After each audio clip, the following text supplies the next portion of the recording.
2013 চনৰ পৰা 18 চনলৈকে প্ৰাক্তন পঞ্চায়তৰ ZPC প্ৰেচিডেণ্ট, কাউন্সিলৰ, AP chairman, vice chairman, ward member সকলোকে যিটো তেওঁলোকক পাৰিতোষিক আমাৰ চৰকাৰে দিয়াৰ ব্যৱস্থা কৰিছে।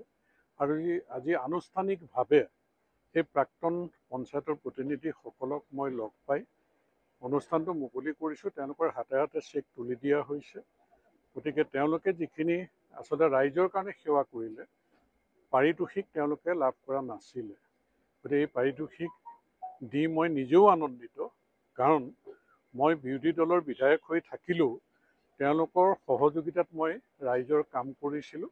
গতিকে আজি তেওঁলোকক মই লগ পাই তেওঁলোকক পাৰিতোষিক দিবলৈ পাই নথৈ আনন্দিত।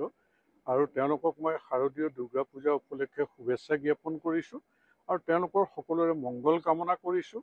আৰু ৰাজনীতিৰ ঊৰ্ধত থাকি আমি যাতে সকলোৱে একেলগে কাম কৰিব পাৰোঁ, ৰাইজৰ সেৱা কৰিব পাৰোঁ, তাৰ কাৰণে তেওঁলোকৰ মই সহযোগিতা কামনা কৰিছোঁ।